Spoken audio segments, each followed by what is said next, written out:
వినాయక చవితి సందర్భంగా ప్రతి ఒక్కరూ ప్లాస్టిక్ ఆఫ్ పారిస్ గణపతి విగ్రహాలను నిషేధించి పర్యావరణాన్ని కాపాడేందుకు ఈకో ఫ్రెండ్లీగా మట్టి విగ్రహాలను ప్రతిష్ఠించాలని personality development motivator LIC development officer SK Balasaida సూచించారు. ఈ మేరకు ఆయన విలేకరుల సమావేశంలో మాట్లాడుతూ ప్లాస్టర్ ఆఫ్ పారిస్ పదార్థాలతో తయారైన గణపతులను వినియోగిస్తే పర్యావరణం పాడవుతుందని, చెరువులు నదులు కలుషితమవుతాయని, తద్వారా రానున్న తరాలకు ఎంతో ప్రమాదకరంగా మారుతుందని, వారికి మంచి భవిష్యత్తు ఉండాలంటే వాటిని నిషేధించండని కోరారు. మట్టి గణపతి విగ్రహాలను పూజిస్తే ఆ వినాయకుడి అనుగ్రహం పొందడమే కాకుండా చేసిన పూజకు సత్ఫలితం కలుగుతుందని పేర్కొన్నారు. అందరికీ నమస్కారం. నా పేరు Balasaida, LIC development officer and also I'm the motivator. మీ అందరికీ అడ్వాన్స్ వినాయక చవితి శుభాకాంక్షలు, శుభాభినందనలు. మిత్రులారా,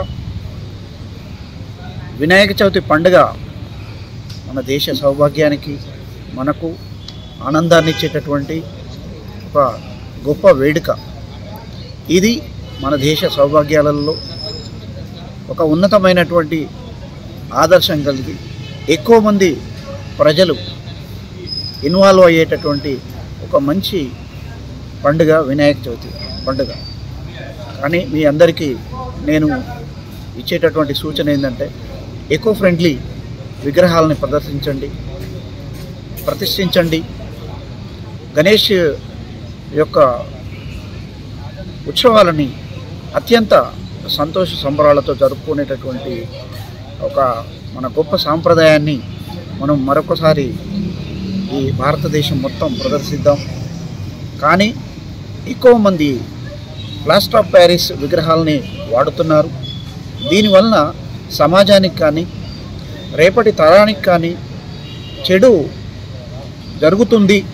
మట్టి కాలుష్యం పెరుగుతుంది, చెరువులు కాలుష్యం పెరుగుతాయి, అండ్ మన చుట్టూ ఉన్న పర్యావరణం ప్రజల యొక్క జీవన విధానానికి విరుద్ధంగా మారుతాయి అనేటటువంటిది మనం పండుగ వేళల్లో సంబరంగా సంతోషంగా జరుపుకునేది.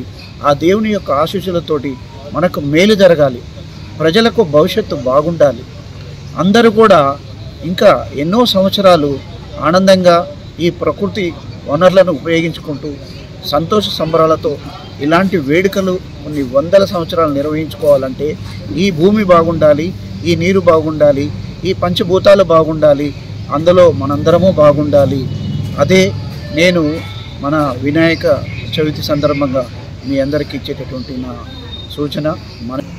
అలాగే మనందరం కూడా వినాయక చవితి పూజలు మట్టి విగ్రహంతో తయారు చేసినటువంటి విగ్రహాల ముందు చేసినప్పుడు మాత్రమే సత్ఫలితాలు పొందగలుగుతాము.